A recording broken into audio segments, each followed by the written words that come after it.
YouTube, man. Go over there, subscribe, like, give me a thumbs up, and let me know I'm kicking my stuff. I got my OG uncle on the line. He got over 40 years in the game. And he gonna share a story when he first went to the pen because he didn't know about rules, so he had to learn the rules. It don't matter if blacks, whites, Hispanics, or whoever getting into each other. It's still a respect thing when it come to rules. So he gonna give an OG story from the 80s on the rules in penitentiary. Go ahead. The Hey, floor is what's up? yours. What's up, YouTube family? Yeah, man, I was gonna tell you a story about when I first went to the pen. There's a lot of things you gotta learn when you're going to the pen. First of all, you gotta learn this. If you're gonna sell some dope, you gotta be fair with it. And if you're gonna do some business, everything's got to be square. For one, you don't have no place to run. And I remember one time me and a friend of mine, we sold some Hispanics some what's marijuana. But we didn't sell them marijuana. We picked some grass up off the ground, grind it up, and sold it to them. Now, about 2 or 3 days later, they got with the shot callers on the yard. The shot callers are usually guys that kind of run the particular car, whatever car you run. Right. Like you get some that run the black car, and Mexicans got shot callers. But anyway, they went to the black shot callers, and they told them what we did, and told them how much we had beat them out of. So, me being a silly old gangbanger, I was 26 years old when I first went to the pen. But you had, not to cut you off, but you had already been banging on the street at this time. Right. I'd already been banging on the street at that time. Right. So I was glued to the penitentiary style of gang banging. You know, one thing about the streets, if you do something dirty to somebody, you might can maneuver out of their space for a while. But in the penitentiary, there ain't nowhere to run. Right. Because he's going to catch up with you. Well, anyway, they called me and my homeboy, and the brothers called us together, and they said, man, you can't do that. So, me, I'm already bench pressing like 450 pounds, and back on me over 200 pounds. So, I'm saying, like, shit, I'll take a fade from them. Right. Fade? I'll do that. But the brother told me at that time, he said, hey, Mike, it ain't so much as you not being afraid to take a fade for it. It's that the brothers are not going to let the Mexicans jump on you. Right. So when you do something like that, you put everybody in jeopardy. And when I say everybody, I'm not just talking about the car that you from, but the other cars too, the other black cars. Right. When stuff come down, like with Mexicans and blacks, everybody got to come together and fight for you. Right. So if you're not fair, you can cause a whole ruckus. You can cause a big ruckus. People can get killed. I've seen people get seriously injured. So as the next day came up, me and my homeboy had to go in the yard and meet with the Mexicans along with our people. So the Mexicans tell us, they said, man, they offer us a fade. And he said, man, I said, shit, I go for the fade. And then one of the shot callers for the SA, he said, no, we don't want no fade. We want our money. And y'all need to check him. See, that was the cool thing right there. See, at that particular time of year, they could tell your people to check you. Now, when your people check you, that means they got a discipline. That still means that the money got to be paid back. Right. But instead of the other people jumping on you and beating you and possibly killing you, they let your car discipline you. Right. And I need to let you know this truth. If you fuck up too bad, Right. your car will kill you. Right. See, don't think that won't happen. If you screw up too bad, man, you will get got by your own people. Right. So them youngsters need to know if you going to prison, you plan on doing some dealings and you not being fair. If another race don't give you a pass and your people don't give you a pass, you can start a ruckus or even get killed by your own. You can get killed by your own. Yeah, because one thing about it, it's not like in the movies. Right. It's not like in the movies where if your buddy get caught doing something, y'all get together and y'all pay his debt for him. Because sometimes if you do something too bad, it ain't paying no debt. Mm-hmm. They want your ass. Mm-hmm. They want your ass. And if they want that means people got to stand up and fight with you. So anyway, they started talking about a fade, and then they called the fade off and everything like that. And so the brothers started, they had to pay back the money we sold. I think we sold them about $75 worth of grass. Right. We had to give them back maybe like $200 or something like that. And I go to the yard the next day, and these brothers started telling me, they said, you know, you can take a fade from 5 people.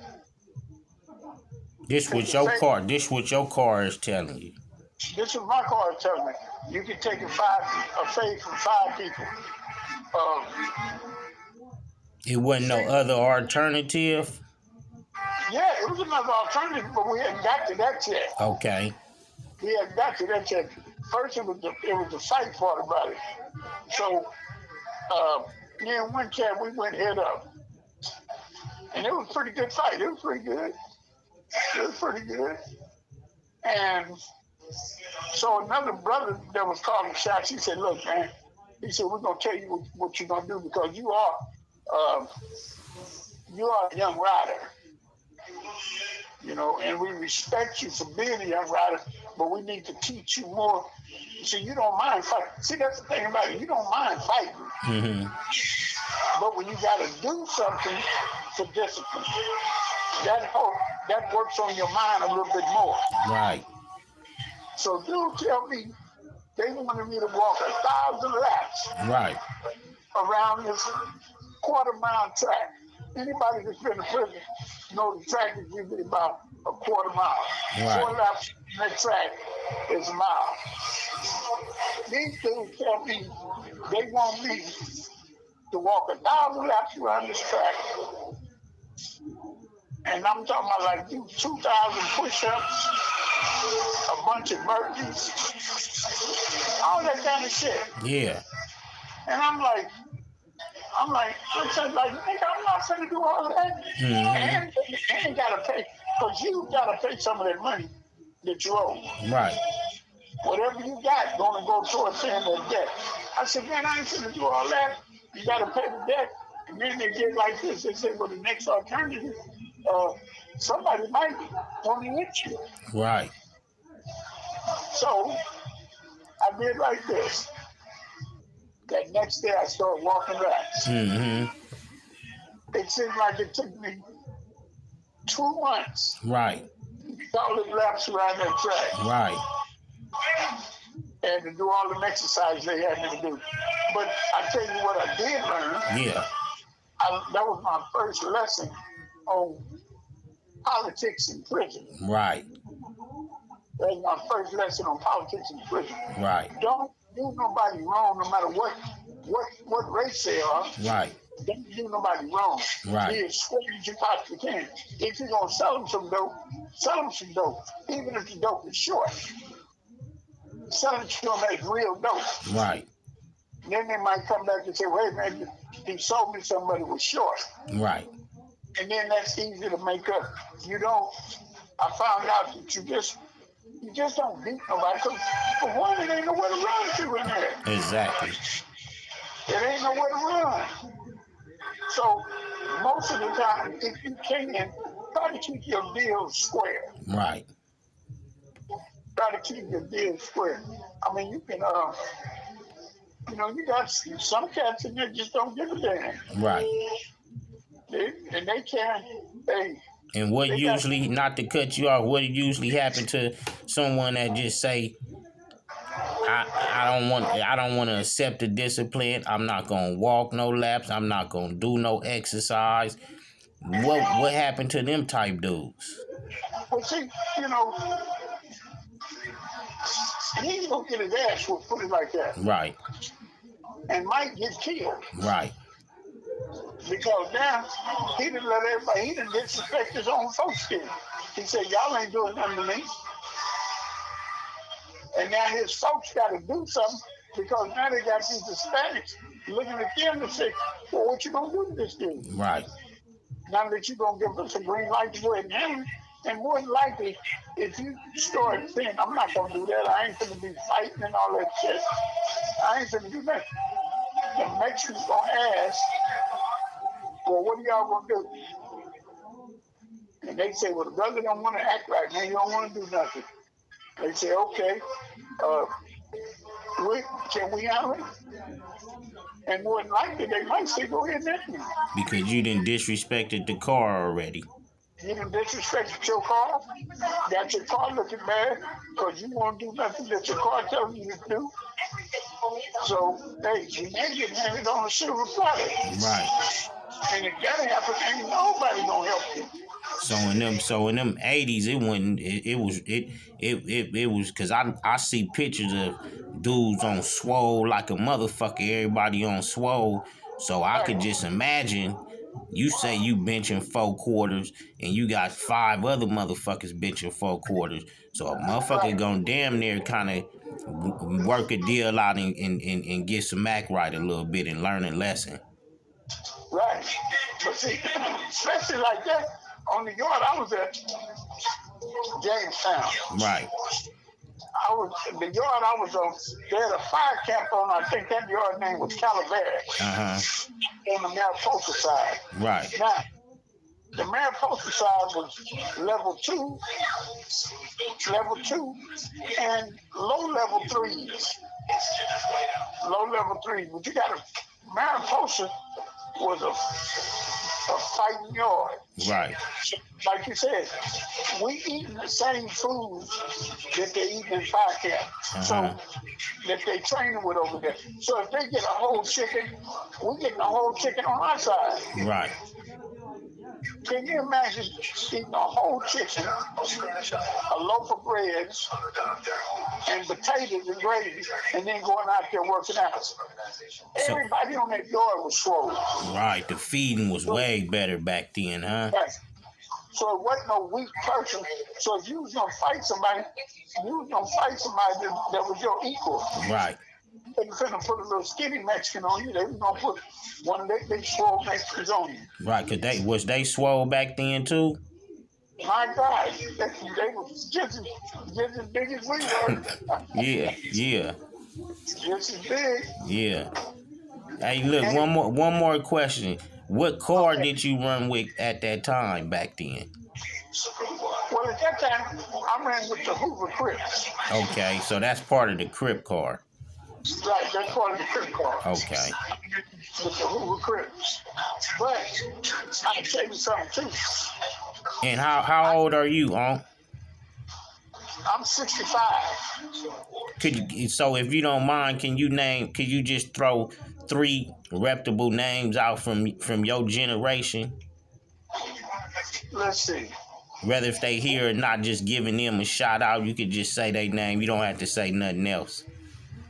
Okay, well, I'll tell you, when I was on the streets, I used to lift weights with Chucky Williams. Okay. Now, everybody know him, so they might say, well, he's just throwing his name out because everybody knows him. But see, we used to lift weights at Babe's Gym on 102nd and Vermont. And if it's anybody old, know that area, they know that's where we worked out at. And at that particular time, they called me Big 8 Ball at that particular time. Right. And then in the 80s, I took another name, Devanino. Right. Yeah, so you got some folks who probably know me by 8 Ball, some that more so probably in prison, one knows so me by Big Devanino. Right. But I used to live place right there at Dave's Gym on 102nd and Vermont. Right. And I had another buddy that I used to work out with. His name was Devil. You know, I won't give his whole name. Right. It's real. But I met him when I went to Jamestown. Right. And me and him got to be real good friends at Jamestown. And during my first, you know, while I was learning about politics and all that stuff, I also learned, I became I got a lot of rank while I was in prison. Right. You know, I don't know why, but because I didn't take no shit or whatever. But Big Devil, man, he was the one that did the 200. Matter of fact, he coached me to do the 200-pound back on. Right. Because he did it first. He did like 4 or 5 of them. So they, you know, so I jumped down there. I really didn't know if I could do it or not. Yeah. And I put that 225 pounds up on my head, laid on that bench, and back on that stuff. Right. So me and Big, we got to know each other from that. You and Big Devil from 107? Yeah. Right. But and then it was a couple of other guys that I got to be real tight with while I was locked up in there. Yeah. A couple of them. I appreciate your time, Monk. You got anything else you want to say, or Well, only thing I could say what now, would you say to the youngsters that plan on going, want to feel like they want to try to go to prison? What would you tell them? Well, I put it like this: prison is not as bad as they say it is. It's rough in there, but it's not as bad as they say it is. And you do have some funny stuff to think about. You know, you do run across some funny stuff.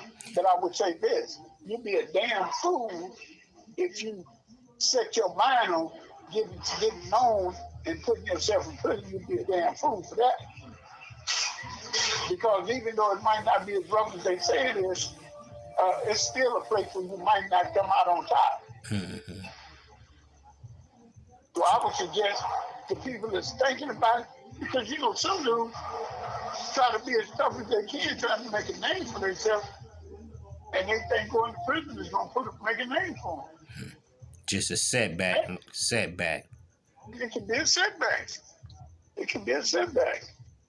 It can be a setback. But you know, for all the young riders, if possible, do something else with your time. Right. Do something else with your time. Right. And then if you do happen to go to prison, because there's a lot of people in there that can't read or write, at least learn how to read or write while you're in there. Take advantage of some of the stuff that they have. You know, don't go in there just to get yourself all tacked up. If you happen to find yourself there, do something with that time. Learn how to read, write. Learn your trade or something. But I would suggest try to stay out of prison. Right. That's the best advice. Yeah. Yeah, that's what I would say. If you just gotta go, try to learn something while you're there. You know, that's it. That's it, man. 89 on up, homie. Kicking G shit, not Ye shit. It's a pleasure to have another one of my OG unks chopping it up and just, you know, telling how that system is, man, and you know, and trying to make the best choice and not the wrong choice, man. So we gonna end it like that, man. Go over there, subscribe, like, give me a thumbs up. and let me know I'm kicking my stuff, man.